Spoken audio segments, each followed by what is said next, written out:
My name is Commander Zekthara, and I've been serving in the Galactic Peace Corps for what you humans might call, well, let's just say I was around when your species was still figuring out fire. Today marks the most significant moment in galactic history. The first official human-alien cultural exchange meeting, happening right here aboard my diplomatic vessel, the Harmony's Edge, floating in neutral space like a cosmic Switzerland.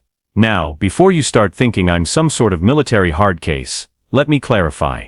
The Peace Corps isn't exactly what it sounds like. We're more like cosmic guidance counselors with really good insurance policies. Our job is to make sure newly contacted species don't accidentally blow themselves up, start intergalactic wars, or worse, develop reality television. For the past 47 years, we've been monitoring human broadcasts, radio waves, television signals, internet transmissions. Every cooking show, every nature documentary, every health food commercial has been meticulously catalogued and analyzed by our finest xenobiologists. The conclusion: humans are clearly the most advanced vegetarian species we've ever encountered. I mean, the evidence was overwhelming. Channel after channel of humans lovingly tending to plants, preparing elaborate salads, discussing the nutritional benefits of kale. Your nature documentaries showed such reverence for animal life that we assumed you'd achieved some sort of spiritual enlightenment regarding the sanctity of all living creatures. Particularly impressive were those programs about protecting endangered species. We figured any species that worked so hard to preserve other life forms must have transcended their primitive carnivorous instincts millennia ago. The science was rock solid, if you'll pardon the expression. Our behavioral analysts spent years studying human food preparation shows. All those smiling humans, chopping vegetables, arranging colorful fruit bowls, and discussing organic farming techniques. Clearly, these were the broadcasts of a highly evolved plant-based civilization. Which brings us to today's historic meeting. The conference room aboard Harmony's Edge has been specially prepared, with atmospheric controls to accommodate all species involved. The lighting is soft and green, mimicking the photosynthetic preferences that most civilized species enjoy. First, let me introduce our human representatives. Amy Kowalski serves as their cultural liaison. She's a compact human, with what I'm told is called brown hair and eyes that seem to change color depending on the lighting. She carries herself with the confidence of someone who's spent years preparing for this exact moment. Her credentials are impeccable: 3 degrees in interspecies communication, fluency in 17 Earth languages, and a dissertation on cross-cultural dietary traditions in post-contact societies. Clearly,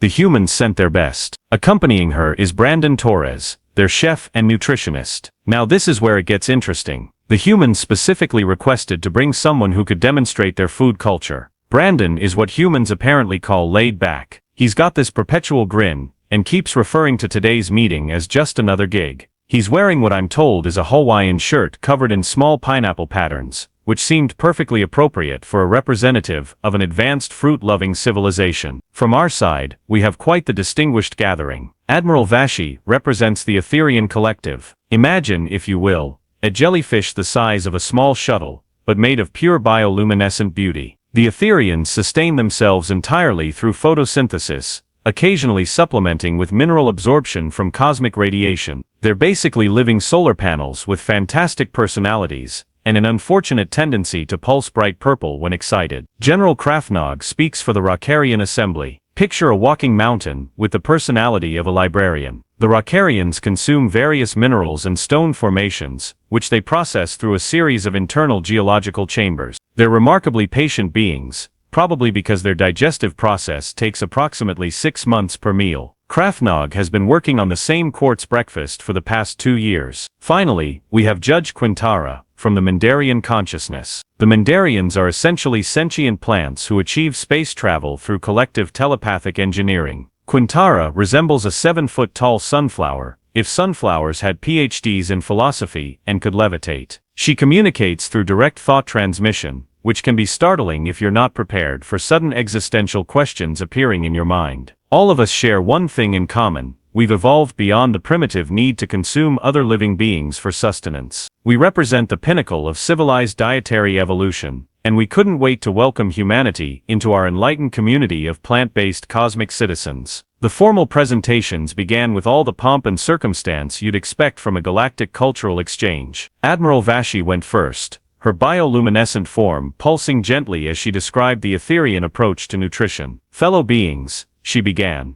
her voice like wind chimes in a cosmic breeze. We Etherians have perfected the art of sustaining ourselves through pure light absorption. We position ourselves near stellar bodies and simply bask. It's remarkably efficient and environmentally sustainable. No waste products, no resource depletion, just harmonious energy conversion. The room filled with appreciative murmurs. Even I had to admit, it was pretty impressive. Though personally, I've always found the Etherian tendency to glow brighter when pleased to be a bit show-offy. General Krafnog stepped forward next, his massive stone form causing the floor to vibrate slightly. The Rakarian approach is equally elegant. He rumbled in a voice like an avalanche having a conversation. We consume only non-organic geological formations, granite for breakfast, perhaps some nice sedimentary layers for lunch. The process takes months, but the nutritional density is extraordinary. Plus we're excellent at urban planning since we literally eat construction mistakes. Judge Quintara's response bypassed audible communication entirely. Her thoughts simply appeared in all our minds simultaneously. The Mundarian consciousness sustains itself through root absorption of mineral nutrients and atmospheric processing. We find great spiritual fulfillment in our connection to planetary ecosystems. Each meal is a meditation on our unity with the cosmic garden. 3 species, 3 perfectly civilized approaches to nutrition. No violence, no exploitation of other life forms, just sophisticated beings sustaining themselves through enlightened methods. We all turned expectantly toward the humans. Amy Kowalski stood up, adjusting what appeared to be a small rectangular device she called a tablet. Her presentation began smoothly enough. "Thank you all for those fascinating insights," she said with a warm smile. Human food culture is similarly focused on sustainability and ethical practices. We've developed extensive systems of sustainable agriculture, emphasizing farm-to-table relationships and organic cultivation methods. Excellent start. Admiral Vashi pulsed approvingly. Even Krafnog's usually stoic expression seemed pleased. Amy continued. Our agricultural systems involve careful seasonal planning. We have specific harvesting periods, and timing is everything. Spring is perfect for early crops, summer brings the main harvesting season, and autumn is traditionally our butchering time. Wait, butchering time. I made a mental note to ask about this agricultural term later, probably some advanced plant processing technique. We've also developed sophisticated meat processing facilities. Amy went on, seemingly oblivious to the slight confusion rippling through the room. These operations are highly regulated, and focus on efficiency and quality control. Our processing plants can handle massive volumes during peak seasons. Why yes, meat processing. Obviously referring to some kind of plant-based protein cultivation. These humans really had their agricultural terminology down to a science. Brandon Torres, who had been nodding along enthusiastically, suddenly perked up. "Oh man, you should see our operations during hunting season. The coordination required is incredible. We've got tracking systems, processing schedules, the whole 9 yards. And don't get me started on the butchering techniques we've perfected over generations." Hunting season. Fascinating. Clearly an advanced method of locating the best plant specimens in their natural habitats, and their butchering techniques must refer to some specialized harvesting methods. These humans were even more sophisticated than we'd imagined. Amy shot Brandon a look that I interpreted as professional pride mixed with mild concern about technical jargon. What Brandon means is that human food culture has deep traditional roots. We've maintained many ancestral practices while adapting to modern sustainability requirements. Exactly. Brandon grinned, apparently warming to his subject.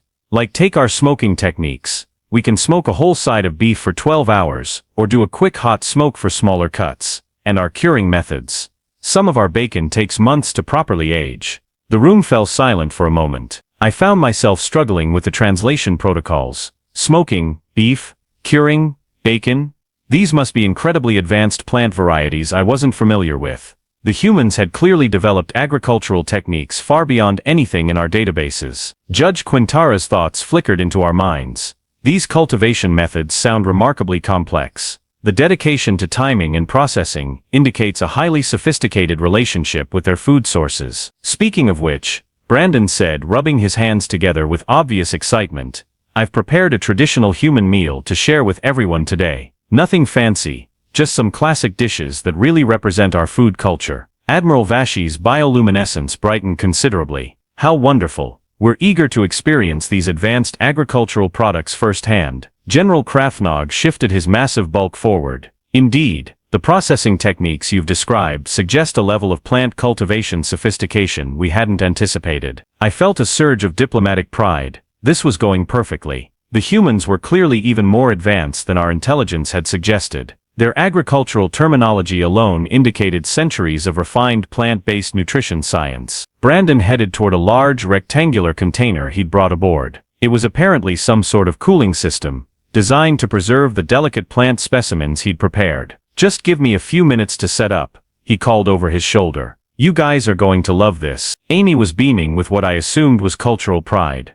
Brandon really is one of our finest food specialists. He's studied traditional preparation methods from across human civilization. We all settled back in our seats, practically vibrating with anticipation. Here we were, about to witness the pinnacle of human agricultural achievement. Advanced plant cultivation techniques, developed over millennia of peaceful, sustainable food science. What could possibly go wrong? Brandon approached his cooling container with the casual confidence of someone about to perform a magic trick. The unit itself was impressive, clearly designed for preserving delicate agricultural specimens during interstellar transport. He placed his hands on the latches with ceremonial reverence. "All right, everyone," he announced, grinning like a small human child about to show off a prized collection. "Feast your eyes on this." The container opened with a soft hiss of escaping coolant vapor. For a moment, the mist obscured our view, adding dramatic effect to what we assumed would be humanity's crowning agricultural achievement.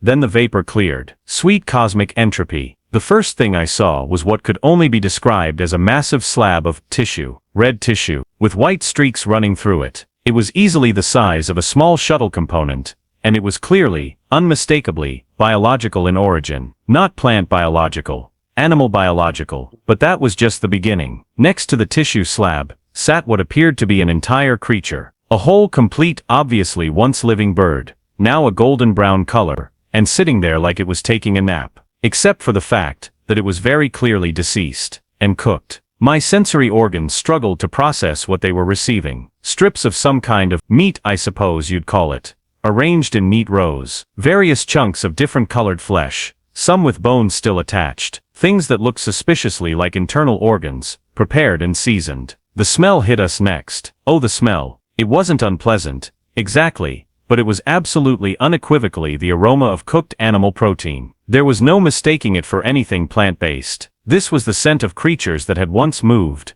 breathed, and presumably had their own opinions about being turned into lunch. Admiral Vashti was the first to react. Her bioluminescent display, which had been a pleasant blue-green throughout our meeting, suddenly exploded into a strobing pattern of colors that I'm fairly certain doesn't exist in normal space-time. She began pulsing between bright orange and deep purple so rapidly that I worried she might achieve some sort of photosynthetic seizure. "By the sacred light of the cosmic garden," she whispered, her voice now sounding like wind chimes being strangled. What are those?" General Krafnog, meanwhile, had gone completely silent. His massive stone form began making a grinding noise that started low and gradually increased in pitch. I realized with growing alarm that this was the Rockarian equivalent of stammering. His usual avalanche smooth speech pattern had devolved into the sound of a geological formation having an existential crisis. Those are, but they have bones," he managed to grind out, each word sounding like it was being carved from granite with a rusty chisel. But Judge Quintara's reaction was by far the most dramatic. Instead of her usual serene telepathic communication, a mental shriek of pure horror erupted from her consciousness and slammed into every mind in the room simultaneously. "They eat the moving things. The things that walk and fly and think. They consume the consciousness of other beings." The telepathic scream was so intense that it caused Admiral Vashti to flash white and General Krafnog to drop several chunks of processed quartz from his person. I felt my own sensory stalks retreat involuntarily as the wave of plant-based panic washed over me. Brandon, completely oblivious to the cosmic horror he had just unleashed, began unpacking his supplies with the enthusiasm of someone preparing for a pleasant picnic. "Okay, let me get the grill fired up," he said cheerfully, producing what was clearly some sort of heating device. "I brought a nice variety today. We've got some prime ribeye steaks, a whole roasted chicken I prepared this morning, some applewood smoked bacon, and a few experimental sausages I've been working on." He began arranging the corpses on his heating device with the casual precision of an artist. The sizzling sounds that followed were simultaneously appetizing and absolutely terrifying. The The trick with steaks, Brandon continued, apparently interpreting our stunned silence as rapt attention, is getting a good sear on the outside while keeping the inside nice and pink. You want to hear that sizzle when it hits the hot surface. Amy, who had been beaming with cultural pride just moments before, now looked like someone who had just realized they'd brought a thermonuclear device to a peace conference. Her face had gone pale, and she kept glancing between Brandon's casual meat preparation and our collective expressions of existential horror. Brandon, she said quietly, maybe we should explain the context first. Context. Brandon flipped what he had called a steak with practiced ease. What's to explain? This is classic human cuisine. Traditional preparation methods passed down through generations. The smell intensified as the flesh began cooking. I found myself caught between fascination and revulsion as I watched this human casually prepare what were obviously the remains of other living creatures. You see, Amy began, her voice carrying the strained tone of someone attempting damage control during a natural disaster. Human nutrition is actually quite complex. We have what's called an omnivorous diet, which means omnivorous. Judge Quintara's mental voice was barely a whisper now, tinged with the kind of horror usually reserved for cosmic catastrophes. They consume everything. Brandon looked up from his grilling, finally seeming to notice that something was amiss. Hey, is everything okay? You all look like you've seen a ghost. Don't worry, I made sure to bring enough for everyone. Enough for everyone. He had brought enough corpses for everyone to consume. The reality of the situation was beginning to sink in. These weren't peaceful vegetarians, who had transcended their primitive instincts. These weren't enlightened beings who had achieved harmony with all living creatures. These were apex predators. Apex predators who had developed fire and seasoning, and apparently took great pride in their ability to efficiently kill and consume other life forms. The bacon should be ready in just a minute, Brandon continued, poking at some strips of what I was now fairly certain had once been part of a pig. I like it crispy, but not too crispy. And wait until you try the chicken.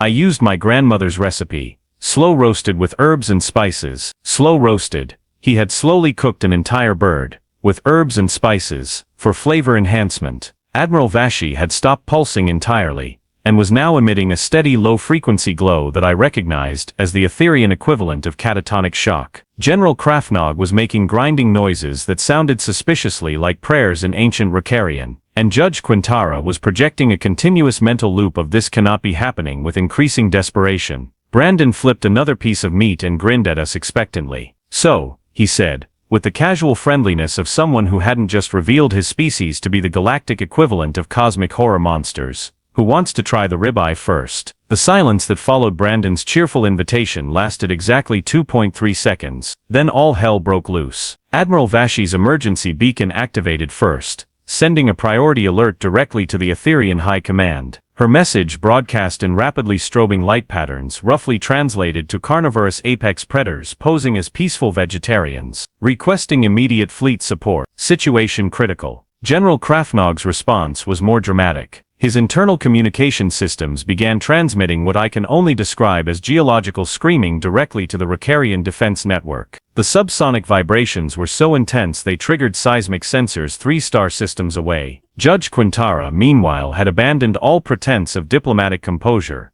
and was broadcasting pure telepathic panic to every Mundarian consciousness within a 50-parsec radius. The mental message was simple but effective. The humans eat animals. They eat everything that moves. We are all going to die. And Brandon just kept cooking. You know, he said conversationally, flipping what he had called a burger patty with the casual expertise of someone who had clearly done this thousands of times before. Hunting season back home is really something special. My dad and I used to track deer for hours through the wilderness. The key is understanding their movement patterns, knowing where they feed, where they sleep. Deer cosmic forces. He was describing predatory behavior.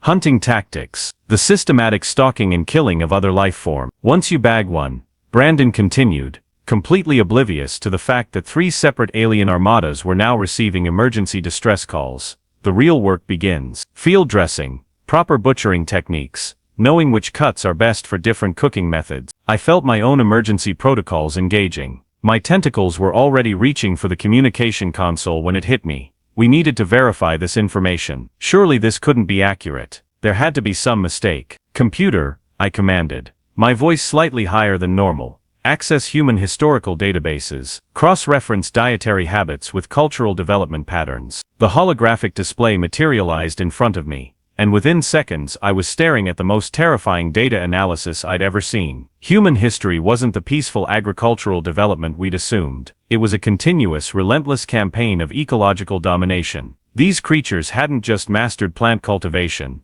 they had systematically hunted, domesticated, or driven to extinction virtually every large animal species on their planet. Great galactic gardens, I whispered, scanning through the data. They didn't just hunt individual animals, they hunted entire species into oblivion. Look at this: mammoths, saber-toothed cats, giant ground sloths. They eliminated their planet's megafauna, and then moved on to smaller prey. Admiral Vashi, still strobing in patterns of distress, managed to gasp out, but the nature documentaries, all those programs about wildlife conservation. Conservation, I realized with growing horror, because they literally ate everything else first. They're trying to preserve what's left of what they haven't consumed yet. Brandon, meanwhile, had moved on to what he called bacon demonstration. The strips of processed pig flesh were sizzling merrily away, filling the air with an aroma that was simultaneously appetizing and absolutely horrifying. The secret to perfect bacon, he explained with the enthusiasm of someone sharing a family recipe, is low and slow cooking. You want to render out the fat gradually, get it nice and crispy without burning it. General Krafnog's grinding noises had evolved into what I recognized as the Rockarian equivalent of hyperventilation. They process the fat, they consume the fat of other creatures for flavor enhancement. Oh, absolutely, Brandon nodded, apparently thinking this was a normal conversation about food preparation. Fat carries flavor. That's why marbling is so important in a good steak. See these white streaks? That's intramuscular fat. It melts during cooking and bastes the meat from the inside. Judge Quintara's mental broadcasts had now reached such a pitch of hysteria that several nearby star systems were reporting spontaneous plant wilting. Brandon, checking his bacon with professional attention, picked up a perfectly crispy strip and turned toward our group. Here, try this, he said, walking directly toward Judge Quintara with the processed pig flesh extended like some sort of carnivorous peace offering. This is our premium applewood smoked bacon. The smoking process takes about 6 hours, but it's totally worth it for the flavor. Judge Quintara took one look at the approaching strip of dead animal, and did something I'd never seen a Mandarian do before. She fainted. All 7 feet of sentient sunflower collapsed backward, her telepathic screaming cutting off abruptly, as her consciousness simply shut down to protect itself from the trauma. That's when my communication console exploded with incoming messages. Commander Zekthara, came the urgent voice of Fleet Admiral Morthak. We're receiving multiple distress calls from your location. The Etherian Third Fleet is mobilizing. The Ricarian Defense Armada is launching. The entire Mindarian Consciousness Network is reporting some kind of telepathic apocalypse. What in the name of cosmic harmony is happening out there? Before I could respond, 2 more communication channels opened simultaneously. Admiral Vashi's High Command wanted a full tactical assessment. General Krafnog's defense network was demanding immediate extraction protocols. 3 different alien civilizations were about to converge on our peaceful diplomatic meeting, with enough firepower to sterilize a small moon. Amy, who had been watching this escalating disaster with the expression of someone watching their career evaporate in real time, finally stepped forward. Please everyone, let me explain, she said, her voice carrying the desperate tone of someone trying to defuse a thermonuclear device with a spoon. Human dietary evolution is actually quite complex. We developed as omnivores, which means we consume both plant and animal matter. It's perfectly natural. Admiral Vashi's strobe pattern shifted to what I recognized as the bioluminescent equivalent of incredulous rage. You systematically consumed every large animal on your planet, and you call it natural. Well, yes, Amy said, clearly struggling with how to explain apex predation to a room full of beings who had never encountered anything more aggressive than a slightly competitive fern. You see, humans evolved as part of complex food webs. We weren't just predators, we were also prey for larger species. It created an evolutionary arms race that led to tool development, fire mastery, and eventually agriculture. Brandon, who had been watching Judge Quintara's unconscious form with concern, looked up brightly. Oh, and we eat plants too. Tons of plants. This bacon would be great on a salad. 3 alien fleets, 1 unconscious plant person. A human casually offering processed pig flesh as a salad topping. I was beginning to think this cultural exchange might not go exactly as planned. Just when I thought the situation couldn't possibly get any worse, someone cleared their throat. Not someone important, mind you. Just Quartermaster Moran, a mid-level logistics officer from my own crew who had been quietly observing from the back of the room. Moran is what you might call unremarkable. Average height for our species, standard issue sensory configuration, the kind of being who processes requisition forms with mechanical precision and never causes trouble. Which is exactly why what happened next was so surprising. He walked up to Brandon, who was still holding that strip of bacon like a carnivorous olive branch, and said, "May I?" The room went silent. Admiral Vashi stopped strobing. General Krafnog's geological grinding ceased. Even Judge Quintara's unconscious form seemed to pause in its telepathic whimpering. "Sure," Brandon said, looking pleased that someone was finally showing interest in his cooking. "Just be careful. It's still pretty hot." Moran took the bacon strip, examined it briefly with his sensory stalks, and then with the methodical precision that made him excellent at inventory management, took a bite. We all watched in horrified fascination as he chewed thoughtfully for several seconds. His expression remained neutral, professional even, as if he were evaluating the quality of a shipment of standard-issue plasma conduits. "Interesting," he said, finally. "There's definitely animal protein here, but there are also significant plant-based flavor compounds, herbs, spices, aromatic compounds derived from wood combustion." Brandon's face lit up like a supernova.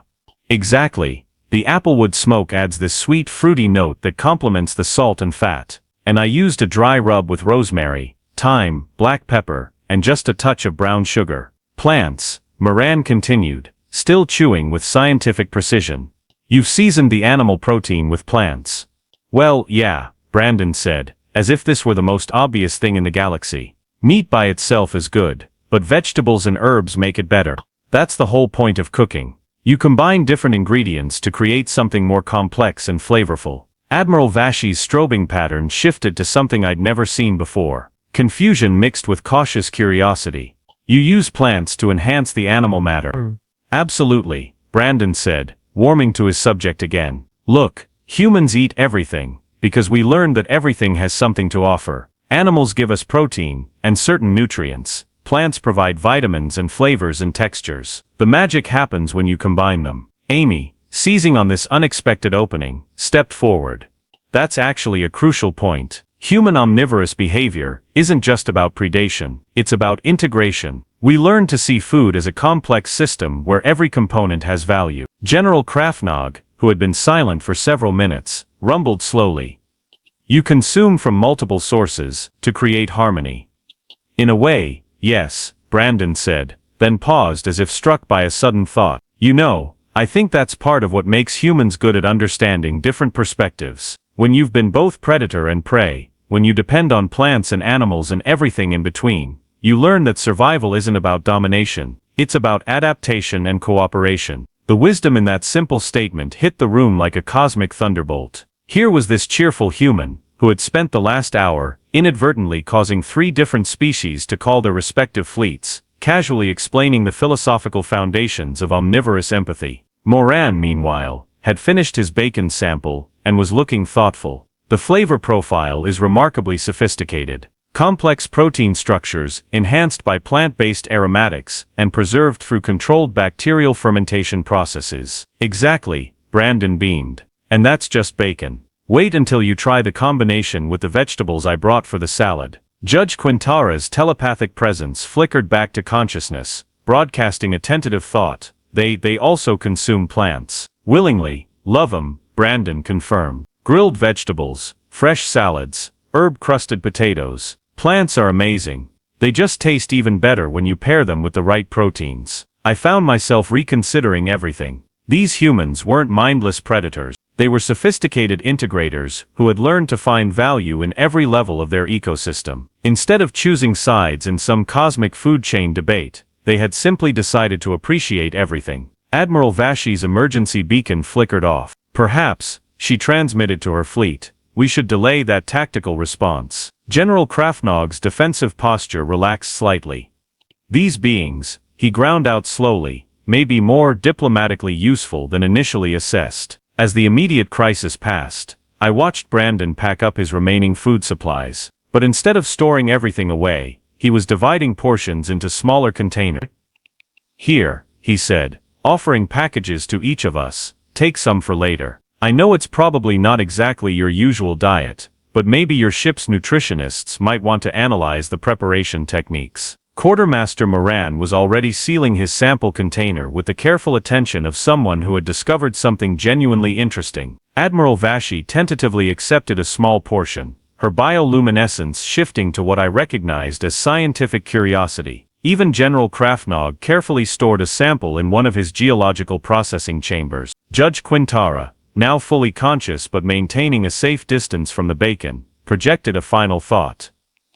Perhaps we should discuss establishing human culinary consultants for our respective fleets. Brandon grinned. I'd love to help. Just maybe give me a heads up about dietary restrictions next time. As I filed my report later that day, I realized something important. Maybe having apex predators as allies wasn't the worst thing that could happen to the galaxy. After all, who better to protect you from other apex predators than the species that had spent millennia perfecting the art? Plus, that bacon really was pretty good.